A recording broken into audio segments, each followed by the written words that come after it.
Yeah, I've just finished book 3. Book 3 is called Harry Potter and the Prisoner of Azkaban, which will mean nothing to you unless you've read book 2. I'm not trying to sell more books, I'm just telling you. I'm just telling it like it is. Meaningless unless you've read 2. Alfonso Cuarón is here. His 2001 Mexican road movie, Y Tu, Mama También, earned him the praise of critics and an Academy Award nomination for Best Original Screenplay. Following that success, he's taken the reins of J.K. Rowling's Harry Potter and the Prisoner of Azkaban. Here is the trailer for the film. Turn to page 394. What do you know about Sirius Black, Harry? Only that he's escaped from Azkaban. Black lead, you know who, to the Potters then. He has escaped from Azkaban. But he also killed one of their friends. To find you. Peter Pettigrew. And kill me. Sirius Black was and remains to this day. Shut up! Harry Potter's godfather. Because when he does, I'm gonna be ready. When he does, I'm gonna kill him.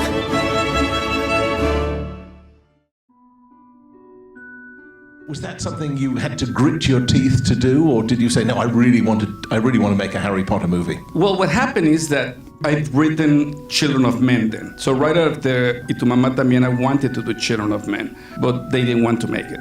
Eventually, one more time, I think that it's not that I do films very often, and I do pretty much films when I'm running out of money. So I was running out of money, and they sent me Harry Potter. Gael and Diego, they just were making fun of me all the time about me going to do Harry Potter. And I have to say, I joined the joke. I didn't know anything about Harry Potter. I have gone to see the first one, and I was not impressed, and so Guillermo del Toro called me and says, what's happening? He says, well, can you believe me? They offered me this Harry Potter thing. I was laughing. And then Guillermo says, what are you talking about? He says, yeah, they offered me Harry Potter. And how am I going to do Harry Potter? It's Harry Potter. He says, have you read the books? And I said, I saw the film, it's not my thing. And then he said, have you read the books? No, I have not read the books. And then he got so pissed off at me. Sorry for the words. He said, you fucking arrogant bastard. Go right now, buy the fucking books and call me back. So I went and read it, and actually I loved it. Then Guillermo gave me the best advice. He said, I think you have to do Harry Potter. And if you do it, completely serve the material. Be humble and just honor the material and serve the material. Don't try to do your stuff. If you honor and serve the material, you may do a very personal film. And I understood what Guillermo was talking about. When you're just serving honestly, just your personal stuff just comes through automatically. It was not about, this is what I want to do. It's about, this is what the material needs. It was not about, I'm going to make different from number 1 and number 2. It was about what is in the material. And that was all the way through, was like offering my services. And when you offer, it's very interesting how a lot of other creative doors get open. Yeah. Doors that you didn't know that they existed. The process starts from the standpoint, from the moment in which you, generally speaking, you do your film and just hope to get some audience. Here, you have the audience, and now you have to deliver them a film. The first thing she asked me is not to be literal with adaptation, but to be faithful to the spirit of the book. So that gives you a lot of space. At the same time, gives you a big responsibility, because you have to be faithful to the spirit, and who knows what that is. And then actually it was more about Steve Kloves, the screenwriter, and me pestering her for ideas and information than her messing with us. She's great. She understands the creative process. And if she has a comment, it's not about I like or dislike. It's more about that makes sense in this universe, or be careful because that is contradicting something that I'm setting up for the 6th book. When you're adapting, you have to look for a lot of shortcuts. Sure. What if we go from this and this character conveys the information that this other character used to convey in the book? And sometimes you say, oh, perfect. Sometimes you say, no, that character cannot do that. It's against, you're contradicting his character. So that's the kind of thing she does. In a way, for us, it was easy because what we tried to do is to detect the theme of the film that was about this kid finding his identity as a teenager, and this kid that is learning that both the fears and the power to fight them reside within. He starts off almost in the same state of mind as he did in the second, of being very self-assured, but that gradually kind of vanishes as he finds out more things about his past that he didn't realise. And he starts to, as most teenagers do when they go through their teenage years, be incredibly unsure of himself, and he doesn't quite know how to act around a lot of people, I don't think, as well. First of all, I mean, he thinks somebody's actually trying to kill him. Over the first 2 films, he's kind of developed this image in his own mind of him being this kind of all-powerful kind of wizard. He's defeated Voldemort twice, and he's he's getting more confident about his powers. But then, at the beginning, he faints when he sees something called a Dementor. And so he loses all that confidence, and then he discovers that someone's out to kill him. And he's a lot angrier in this film, I think, as well, definitely. You're not allowed to do magic outside school. Yeah, try me. But don't forget, there's been a progression through the films in the relationship. So that when you started out, Harry Potter was very much like Cinderella. Then he went to Hogwarts and came back with some magic. And in the second movie, you then got this thing of him having powers and putting the family under pressure. And then in this third film, apart from the terrible things that happened to Aunt Marge, the whole house shakes with fear because of what he might do. Yeah. As Harry Potter gets older, the Dursleys are more threatened. So they are turning from dominating him to being terrified of him. So the book goes onto the other foot. So once that we went into that line, it was very easy to discriminate which of the multiple elements that play in the book, which ones would be relevant for this theme. And we concentrated one theme because what we wanted, it was a movie that was character-oriented with special effects, rather than to be a special effect film with a bunch of characters around. I've read the books. I've always thought about Hermione before, but I'd never really gone into such detail about her. You see completely different sides to the characters. Harry, much more sensitive towards him. Your heart bleeds for him in some of it. I mean, you feel so bad for him. And Hermione, you kind of get past the whole nerd, bookworm type thing, and you see a different side to her as well. So I think this film's much more personal. She gets chased by a werewolf. She's attacked by a tree. She's turning back in time. She's trying to get to all of her ridiculous quantities of lessons. She's doing everything. She's rock and roll. I never thought that the whole cat and the rat fight thing could again be something that just any excuse to make it out that they hate each other. Any excuse. They're always niggling each other and always having a go at each other and just about stupid things, and you just think, oh God, it's not worth it, just let it go. But they're just doing it because there's always this threat that they might actually like each other, and they don't like that at all. Draco himself has matured slightly. He's still a very annoying, frustrating child. I think because of the scene in the second film where my dad and I are going in Borg and Burke's, which got cut out in the final cut, but I think it explains a lot why Draco is acting like this to people who have popularity or people who have better things than him as such. I think just during the films it's just going to open up more and more about how and why he's like this, and it's a good never-ending story, I think, about why Draco is like how he is. You're very feisty in this film. I mean, wow, it's smack. The part with Draco, I mean, was that tough to do it, or was it been building up? I loved it. I absolutely loved it. I would have done it for weeks on end. I would not have minded how many takes you did of that. I had such a great time. Good punch. Thanks. Yeah, but how would Emma deal with a school bully? Oh my God. Well, I've always wanted to punch a guy. I'd love it. I think it'd be great.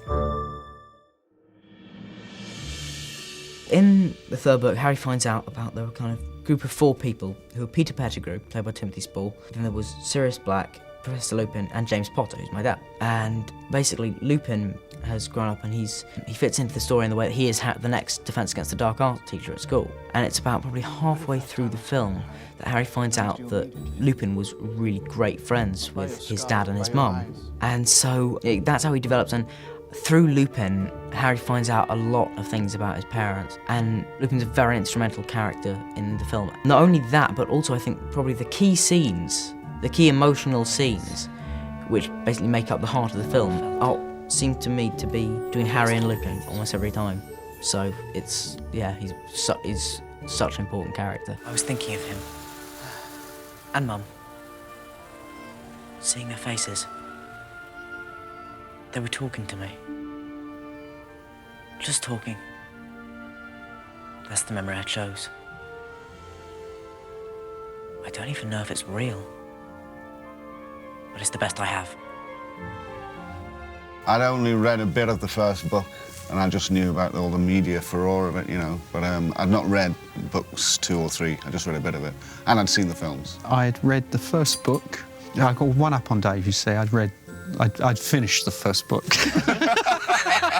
And there were no pictures in it. In general, what kind of attracted you to doing the film? I was seen for the first film for Quirrell, which is why I read the first book. Right. And then when I saw it, and I know Ian Hart, who did play Quirrell, I know he had such a good time making it. I really like kids' films. I really enjoy being part of them. And since this is like the biggest of them all, I just thought what fun it'd be. And then met everyone involved, and I'm a fan of Альфонсо Куарон. And I'm not disappointed now here at the end of it. I've had a great time making it. What about you, Gary? What did you like about particularly Sirius Black? It was great to be able really to play a good guy. I mean, he is a good guy. So, I mean, we think he's a bad guy, but you know, so that was, that I liked that dynamic, that twist at the end. So I was so lucky to work with Gary Oldman. It was such a treat to work with him. And it's a very understated performance by Gary Oldman. He was actually, I remember he was struggling so much with it. And he's saying that, then he said, you know, I'm so used to do everything with masks, playing accents. And he says, this is me. So it's so difficult to play this character. And he really got into it. I was touched. Every time I was working with Gary, it was an honor. You have some phenomenal co-stars in this film. I can't even believe Gary Oldman. First met him. Gary Oldman. Gary Oldman's such an amazing actor, and when I first met him, I thought I was going to feel very intimidated by him because of all the films he's in, like Sid and Nancy and Leon and things. I thought I was going to be really scared, but he's actually a really cool guy and really nice and awesome, and so I really just felt completely relaxed around him. Awesome, a great bass player. Really good bass player. He gave me a bass lesson. He's amazing, and we swapped tips on music, and I got him into a band called Audio Slave. Cool. So yeah. I have to say, at first, I genuinely didn't know who he was, and that is terrible. I know it is horrendous, and people all over were going, "Oh, that's terrible!" But Dan almost took my head off when I said I didn't know him. I was like, "Okay, I'm really sorry," and he's like, "I can't believe it." Anyway, but working with him, even though I didn't know who he was, he is such a great actor. The first person I remember being like in awe of when they came in was Gary. I remember that. I remember you giving me the Gary chat. Right. Yeah, you were like, "Listen, Emma, you need to be cool because Gary Oldman, it's a really big deal, and you need to be cool." And I was "Okay." And which was really a projection of my own fears because I was like, "Dan, you need to be cool. This guy's a big deal." What about the kids? What was it like working with them? Did they behave all right? Yeah, they're great. Daniel's a hell of a nice boy. He's a really great guy. And he's got me into some very good music. Yeah, I've been listening to some, yeah. I was just still listening to the Beatles until I came here. But he's very passionate, but he's got great taste for a kid of his age. He's very dedicated, serious about it, and focused. And Michael, were you a Harry Potter fan before you got this role? How much did you know of the Potter phenomenon? Not a lot. I'd seen the films, and I haven't read the other two books, read the third one, but I like them very much, yeah. How you sort of approach this role? I just did my own thing, you know. I mean, I do it with a slight Irish accent, which I think just seems to be right. I don't know why, because when I got on the set the first day, Alfonso, I said, I'll just do it. And he said, he came out and said, "What's that accent you're doing?" And I said, well, it's a bit of Irish, you know, because I am Irish and I feel sort of Irish, and this long beard and the long wig. So he said, "All right, leave it in." No one's ever mentioned it since. Hagrid actually, you know, he takes a different turn in this. Let's talk a little bit about that. Yeah, go on. Because he, you know, he's vulnerable. It's very different. How was it getting into his head this time around? Well, still the same guy, really. I mean, I think what was revealed really with old Buckbeak was really how emotionally involved he was in the animals. We all knew that he had a facility with him. He was quite fond of the little dragon and so forth. But and he gets a promotion in this. That's pretty cool. Professor, thank you. I think his teaching skills could be polished a little, but it was his first day. Well, Harry got on well with him, though. Yeah, as he always does. Yeah, and Malfoy screwed up, of course, as usual. Big surprise. But he gets his. Yeah, he does. He gets it. He deserves it. Who did you hear this from? I'm not going to say. I've heard rumours. I hope it wasn't Robbie Coltrane, like, because we dealt with him last week. We had to do a bit of slivering work with him. Oh, yeah. The major difference you found working with someone like Alfonso, you know, his style or how he worked with you or the kids? What did you find that made? Well, he's slightly crazier than Chris. Chris is crazy, but in a controlled way. All directors of major films, I think you have to be crazy even to think of taking it on, because it's 24 hours a day for 2 years, really. I mean, the actual filming may only take 6 months, but there's prep and then there's editing, there's all that stuff. It's a huge undertaking for anybody. Although Columbus is insane, he keeps it very much under wraps, whereas Cuarón, who's also insane, lets you know occasionally. That's about the main difference. And also, if he has one or two people who are also Mexican, and he speaks incredibly fast Spanish, so you can't hear the asides. I'm playing like bonus. I do speak Spanish, but not my vocabulary can't keep up with them at all. We've been very, very lucky with Columbus and Cuarón, that people actually like making films and like to surround themselves with creative people and enjoy the process.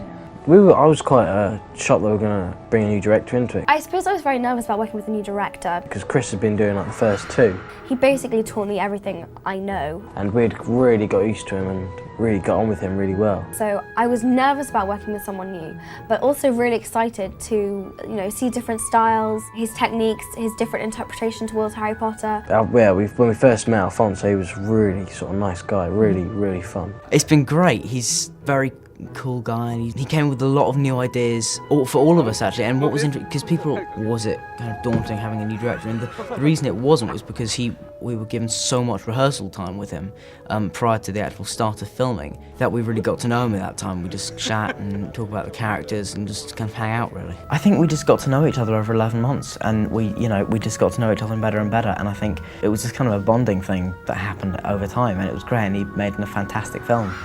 Yeah. And we became really good friends. We kind of swapped tips on music and things. When I met him, he was into punk rock music of the 70s.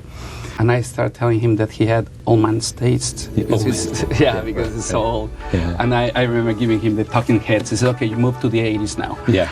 Because they are sort of early adolescents, it was much more joshy. It was much more kind of, he teased them an awful lot, wound them up and told them their shoes were hideous. And like them, like the way you do when you're that age, I have to say now, I cannot go around him because he knows all the bands from the 60s to 2010, and knows who's the drummer, who's the producer, who's the singer.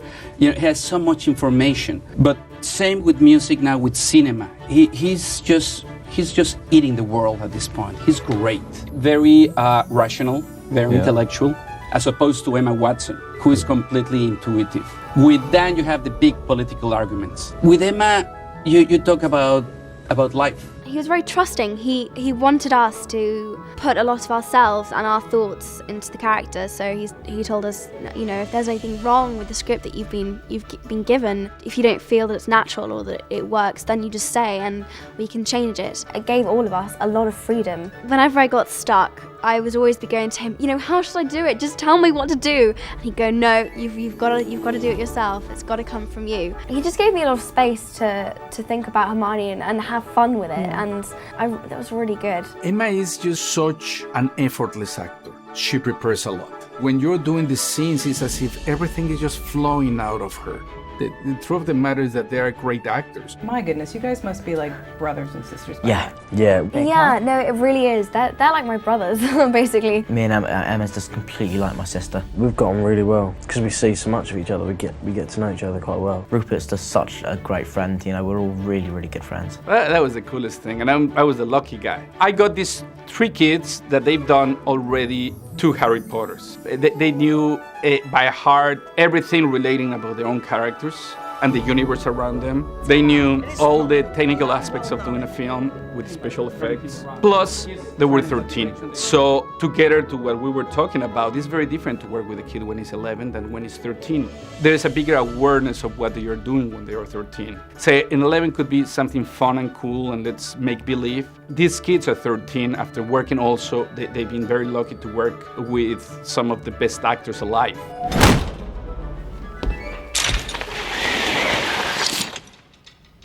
Turn to page 394. They wanted to start taking more seriously their craft. They were willing then to explore emotional territories that they hadn't explored before. Again, because of the nature of the material. Yeah, he basically asked us to write an essay about who we thought our characters were, why they did the things they do, their background, their feelings, their thoughts, how they've changed in the first year of Hogwarts, second year of Hogwarts, and now into the 3rd year. Well, actually, I didn't. I never did this. True to character, you didn't hand it your own. No, I didn't do it. And why is that, Rupert? I forgot to do it. But luckily, he didn't. didn't get angry, he just sort of thought that was quite like my character. Rupert is wrong. It's just wrong 100%. I felt really so pleased with myself because you hadn't handed yours in, and I felt so pleased. I've done it. So I had mine. The next day, Emma comes in with all 16 pages of hers. It's frighteningly good casting, really, the way you've all reacted to this. Well, we just got a chance to explore the character slightly more because they're growing up. And I suppose they're more used to the acting now, aren't they? After 3 years. Exactly. They put more time in than probably any of us, don't they? Yeah. In terms of ours. And when they're not acting, they're doing their school studies, so it's a long haul for them. They're there all the time. Their concentration's astonishing. Interesting working with kids because a great deal of the time it's really 4 hours of acting over a 12-hour day because they have to go off to school. And it doesn't matter if you're on a roll and you're in a scene. Once the school time comes around, they've gone, you know? I noticed that this change in how the children are dressed. They're much more relaxed, much more casual. The whole thing, we wanted to bring a really raw naturalism to the kids. Yeah. And the theory behind was that the more naturalistic we were with the kids, with the performance, with the blocking, with the way they behave, the more magical the magic was going to be. The kids really felt comfortable with the clothes. In the beginning, they just loved the idea that there was a bit of individualism there. It wasn't just all stamped out like the school uniform thing. Obviously, they got used to it, but they just... With the school uniforms, for instance. So what we ask is, okay, guys, these are the uniforms. What would you do with them? And then first they were all tight. He says, yes, but if your parents were not around. And then they start doing weird things with ties or taking the shirts out. Some of the kids stocking everything and trying to be very neat. And I think that comes through in the film. I'm in jeans. Yes, I'm in jeans. Like, God, and not another one of those skirts. The hairstyle was pretty much dictated by the kids. Obviously, we knew that Harry Potter had to have a little rebel hair that do a little longer here, but that was through the process of where we're doing different tests with the hair. I said, okay, yeah, it's more like that. Because we wanted to be something organic, the hair, the uniform, and the attitude of each one of the actors. You certainly brought a magic to it that I think pushed the franchise up a notch, and I gather that J.K. Rowling says it's her favourite among the movies of her books. Well, she's very kind. I had an opportunity I find myself suddenly engaged in a machinery that was pretty well oiled, with all these resources. I think that Chris Columbus did an amazing, I think he doesn't have enough credit, Chris Columbus, in the following things. In many ways, he really launched the franchise. And the most important thing is that he put together an amazing cast. And I was inheriting that amazing cast. And he had the amazing wisdom of getting Stuart Craig as a production designer. That I think that Stuart Craig is one of those great masters of production design. And so Stuart has created an amazing universe for the series. So I was inheriting something that was already having an amazing cast, you had an amazing universe, and it was a machine that it was already in motion. It's not that you were going to, when you start putting together your film, it's the whole struggle of, the whole setup of putting it together, even before you start prepping the film. You don't have to go through that. Was it difficult having Chris, who directed the first two films, kind of literally over your shoulder as producer of the venture? He was very respectful. At some point, we have two different schools of thought in terms of cinema. Chris is a filmmaker that shoots a lot, covers a lot, and then sorts things in editing. I tend to do the shots I need, and it's very fluid shots, no close-ups, very wide. Something we wanted to do is, I want to try to tell the movie with a style that was as fluid as possible. One shot connecting with another one, rather than working with coverage. I wanted to really, as if the camera comes, say, okay, give me your hand, and the camera just takes you through the whole ride, from the first frame to the last frame. At the beginning, I started shooting very wide. He was very concerned. He said, you don't have close-ups. You're not doing coverage. And what I did is I put together 10, 15 minutes of material. He saw them and says, well, I have nothing to say, it's great, just keep on going. Pretty much all the decisions, the visual decisions were made as we were shooting, not in the cutting room. We made most of those decisions either in the storyboard or when we blocked the scene with actors, we worked with the actors, and when we decided how to approach the scene. The core decision was to make Hogwarts, the context, a character. to make the school, everything, all the sets that you see, a living entity. Because this is the third film in line, you know, with these two guys, they literally reinvented it. They found a new way to look at all the existing sets. And he fought for Scotland. Scotland was and we took it outside. Okay, this is my next question. The idea of moving, it's the first time you've done it, moving the whole cast, the whole crew up to Scotland. What was the decision for? Why did you make that decision? The thing is, I was not part of 1 and 2, so for me it was just the natural thing to do. There's so much stuff that takes place outdoors in this story. It was pretty much Stuart who said, we have to go to Scotland. He knew all these places. I mean, what do I know? It doesn't matter how beautiful a set is. It gave the film air. It gives it space and scale. I mean, you can recreate a certain amount digitally, but there's nothing like the real thing. It was decided that we would go to Scotland in May, because it's the month when the sun shines. They haven't had rain for the last 3,000 years, and it rained every day for 28 days. And literally the set would, be washing out from under us. And at lunch, we'd have to have helicopter dropping gravel and have the crew put gravel back in underneath to keep the dirt from washing out from the set, and we'd bring everybody back up and try and work. I was concerned, about, what does this do to the look? Although Alfonso and Michael literally said that, they felt like it was the best look we could have actually come up with for the movie. It was phenomenal. We had this soft, grey, overcast Scottish light, which dramatically for the story is brilliant. No, it was a nightmare getting it, but worth it. I have to say too that I always imagined Harry starts off in London, near London in Surrey, but he ends up in Scotland. The haunted school, the school for wizards, I always imagined to be next to a loch, big Gothic thing that is set in all the mountains of Scotland. So that's never made clear in the book. That's just left open. But in my imagination, it's in Scotland. But now you see the kids pretty much walking out of a castle on a mountain. The other thing we tried to do was tie up the spaces. So you're in the school hospital, the infirmary, but you see through a corridor to the clock tower. Yeah. You follow that clock tower down to the courtyard below. That courtyard is connected via a bridge to the landscape. Didn't J.K. Rowling actually draw you a little map of this? On the first movie, there is a piece of paper. This drawing is Jo Rowling's drawing that she executed in just a few minutes. As you see, it has all the principal ingredients. The Dark Forest is here, the Whomping Willow, the Quidditch pitch, Hogwarts Castle itself, the Black Lake is there, the Perimeter Road, Hogsmeade Village. She had a very, very exact and precise understanding of her world and her creation. She knew exactly the relationship between all the elements, so she was able to give it to us, and that became our Bible. Do you want to move a bit closer? Huh? To the Shrieking Shack. Actually, I'm fine here. I think possibly the most challenging scene in it is, without doubt, the Shrieking Shack. I think, first of all, we settled the exterior. Because we're in a remote mountainscape in Scotland on a snowy mountaintop, what looked very good in that situation was a very tall, vertical tower. So that was, I guess, the earliest decision, this kind of tall, vertical shape, really. It was that, and you wanted to do everything wooden? Yes. Unlike the rest of Hogwarts, which is stone, massive masonry, this was a rickety wooden structure.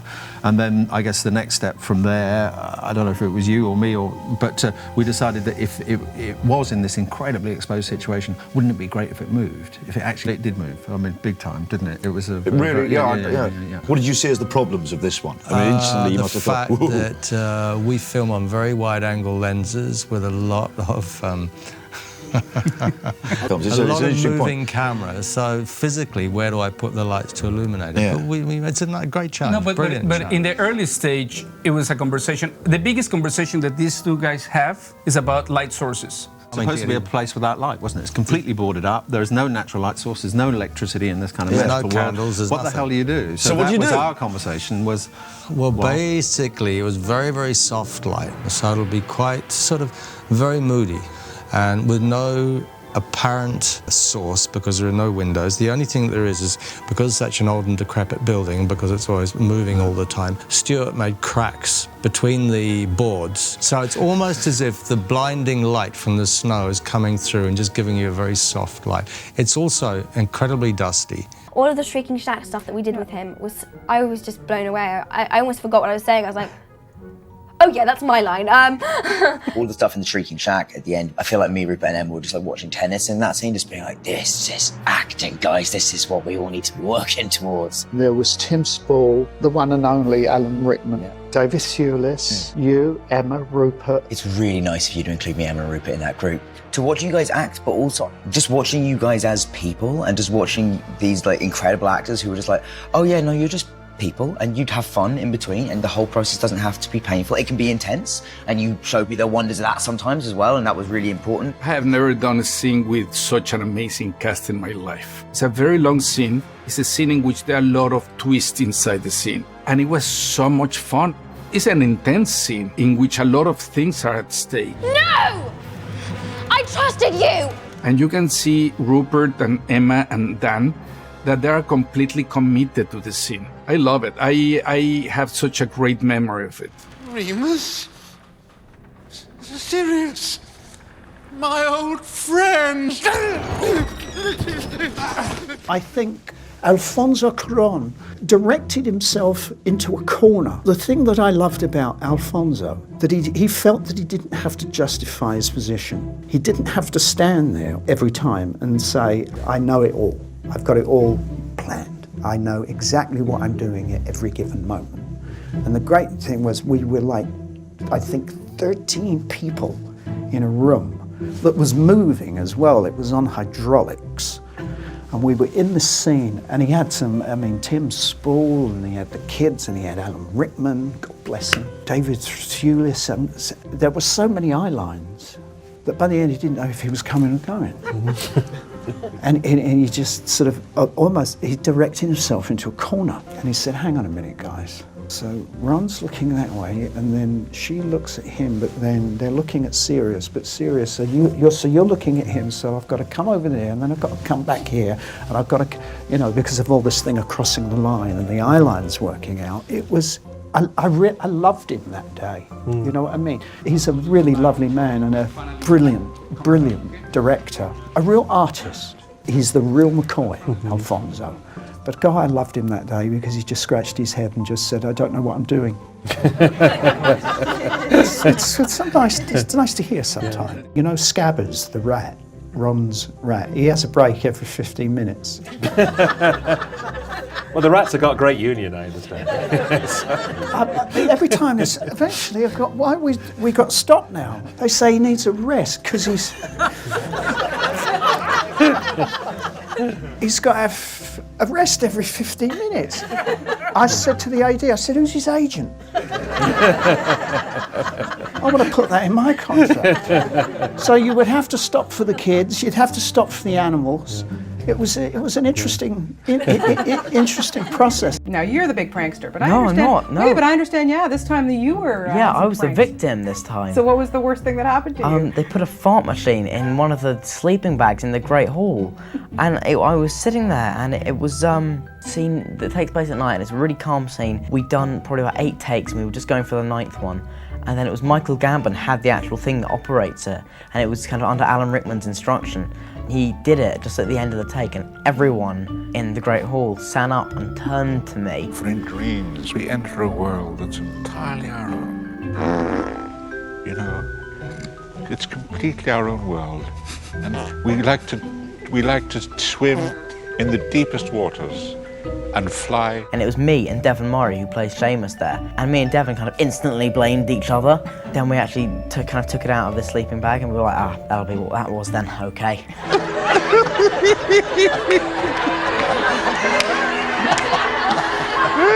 So yeah, that was probably the biggest one, but it wasn't actually from a kid, that was Alan Rickman's idea, evidently. That's what I heard anyway. Was it? Oh, name names.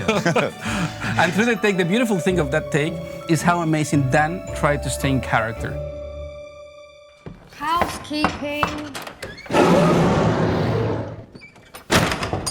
I'll come back later. We were trying to downplay as much as, but the thing is so difficult in these films to downplay the visual effects. What we were trying is to integrate them as much as we could. It was all the time that approach, and with the big help of Michael Serasian, the cinematographer, that went into more gritty lighting into the whole thing.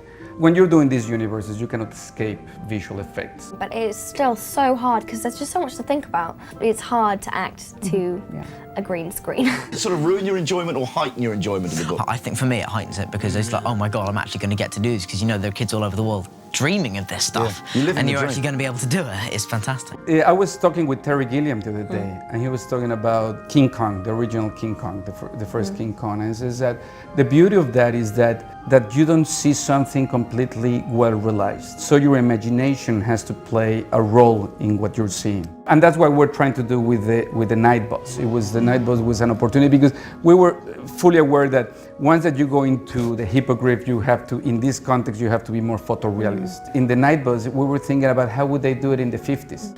Take her away, Ian. Yeah, take it away, Ernie. It's going to be a bumpy ride.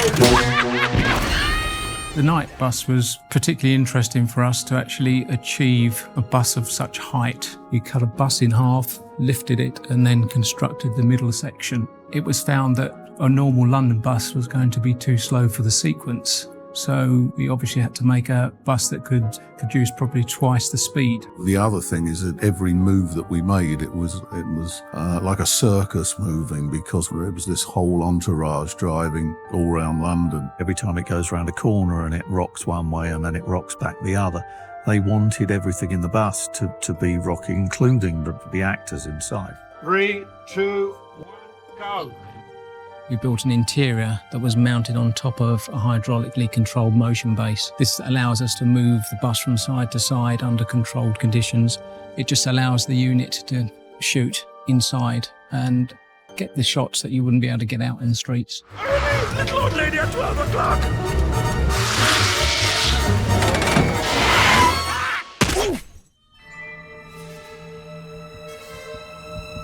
This is meant to be Professor Lupin. He's turned into a werewolf. So we did the transformation sequence with prosthetic makeup effects on David Thewlis. It was hard to do without the cliche teeth coming down, and so we concentrated on the eyes and the actual skin.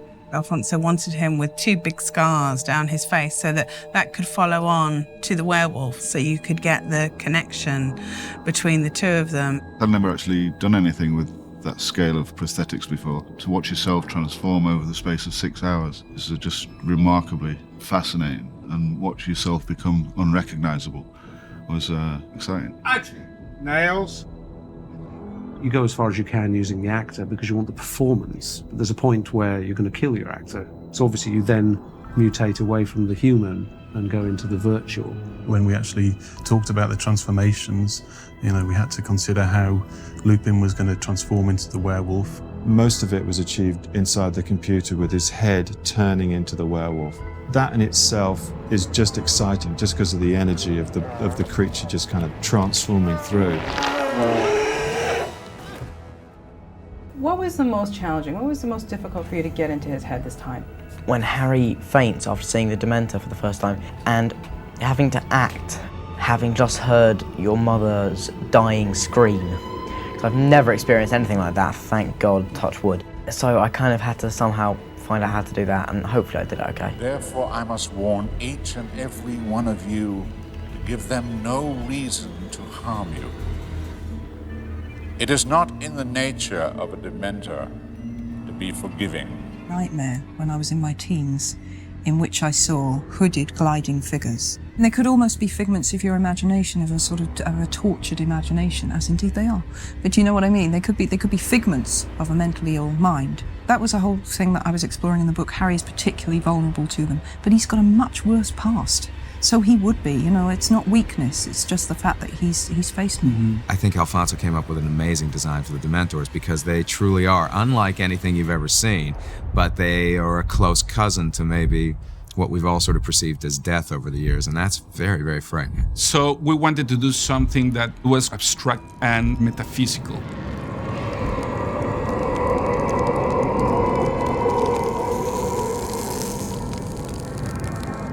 Alfonso had an idea that one of the ways to distinguish them was through their movement. Dementors don't walk, they float. And so if they float, I guess it was a fairly natural step to say, okay, well, what would happen to the robes? Well, how would they move most effectively? I was a little hesitant about CG, so I wanted to do everything old school.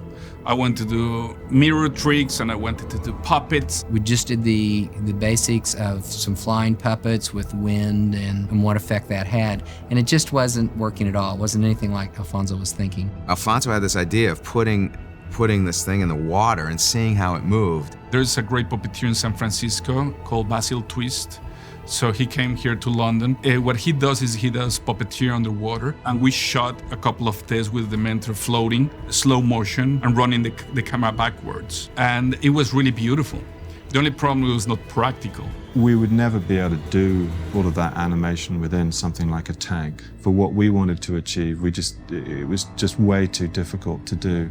We realized at the time that we'd have much more control over what these things look like, how they behaved, how they performed, if you put them in a CGI environment. Pretty much anything we looked at, any films that may have something similar, really didn't kind of come close. So it was really more a matter of trial and error and imagination. And the direction we got from Alfonso was that these guys are not in a hurry. They've got lots of time. There's no sense of urgency. So the character and the cloth had to emote that sort of feeling. So we went through quite a lot of iterations to give that sort of performance from the character and from the cloth. ILM, through many, many tests, came up with a fabric look that was phenomenal.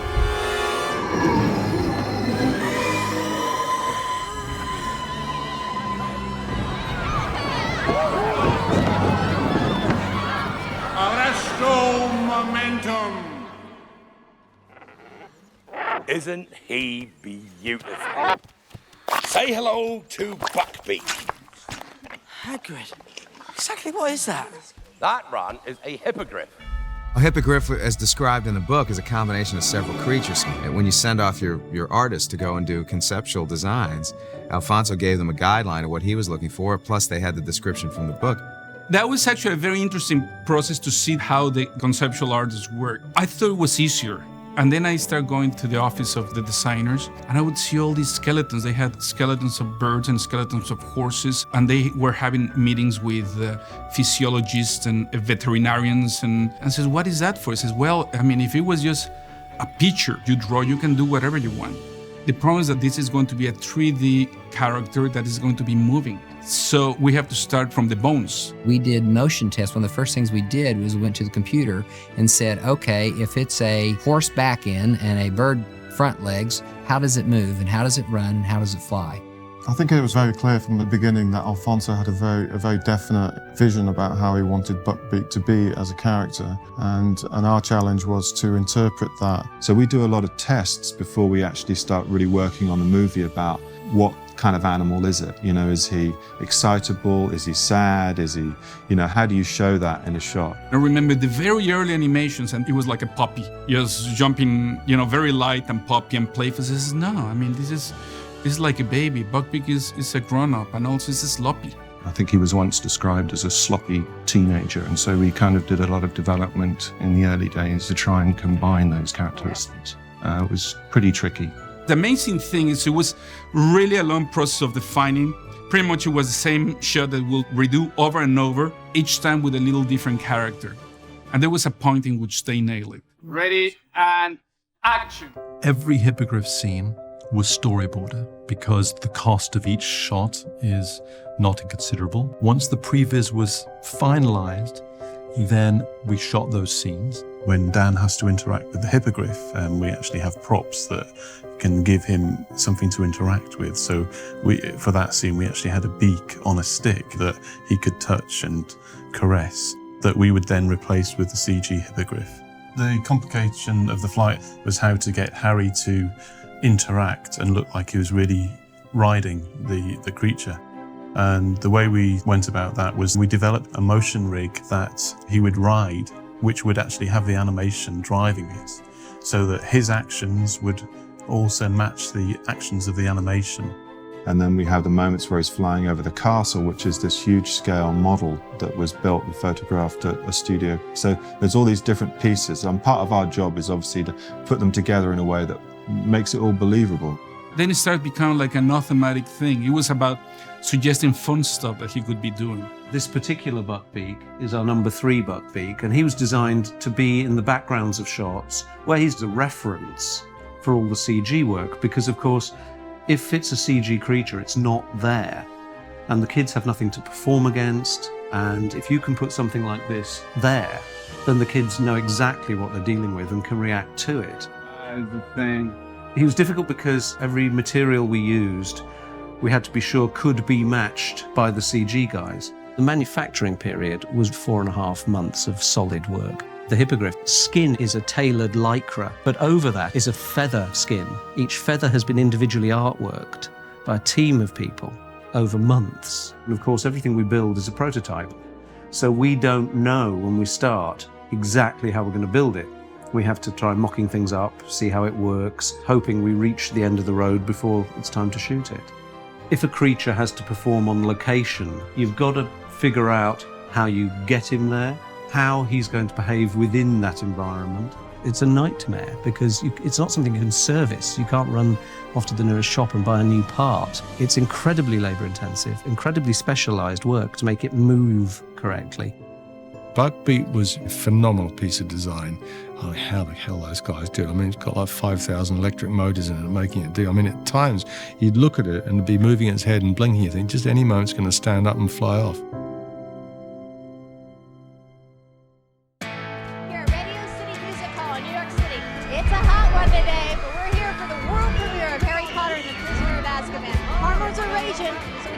Check out the movie. Come on, let's go.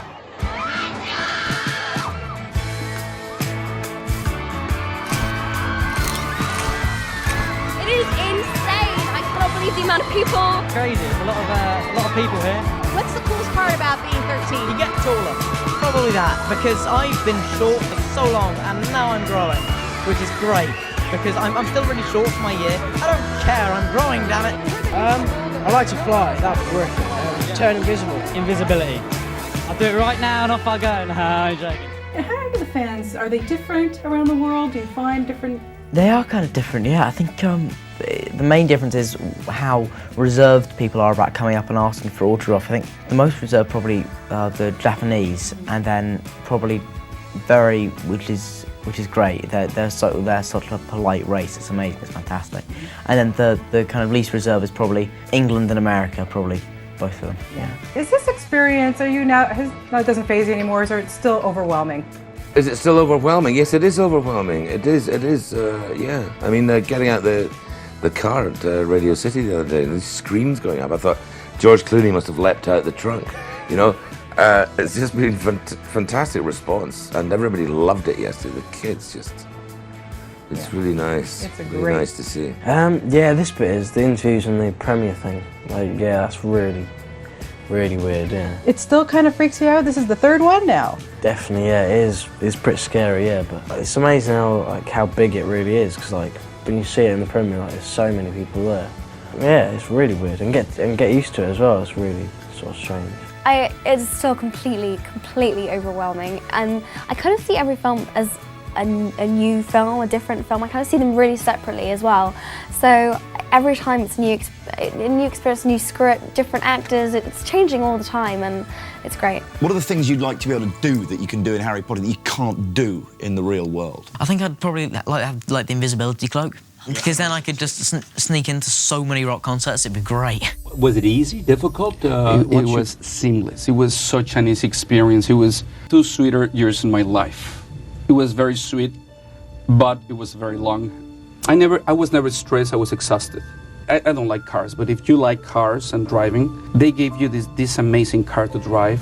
Yeah. Luxurious, right. Huge machine, powerful, beautiful, great engine, and also all the luxurious radios and stuff. Right. They tell you you're going to drive between New York and LA. Yeah. We're going to clear the roads. Yeah. So have fun. See what you can do. There's only one catch: no pit stops.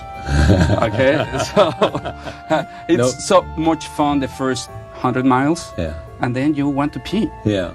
And you can't until the end of this. So hopefully in a couple of weeks I'll pee. It was an amazing experience, I have to say. It was so much fun. It was like my kindergarten for visual effects. That was fantastic.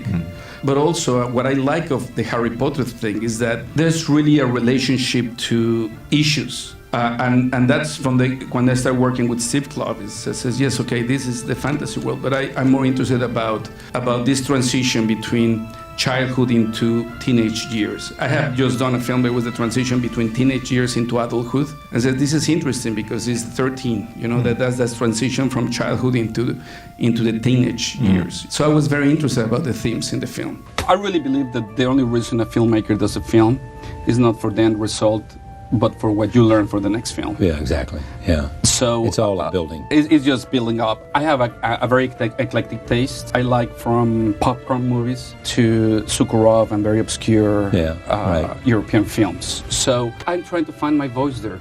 I know that I want to keep on gravitating in the Hollywood universe and doing smaller movies. I think in this case, the book and the director were really made for each other.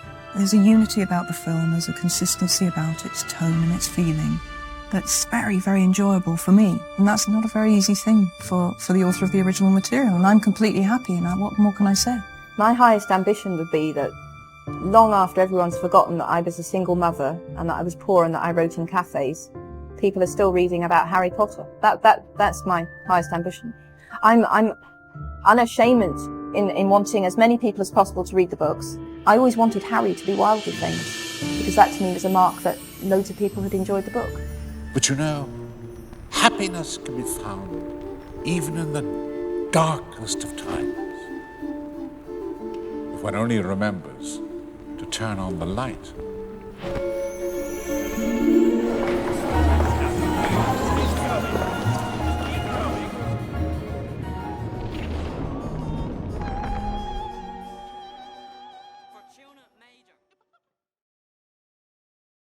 I have to say that then when I saw the other ones, I was, wow, look, all of those ones, they have way more visual effects. You know, it says yes, but after number 3, we knew that the franchise was really going to work, so we inject more money.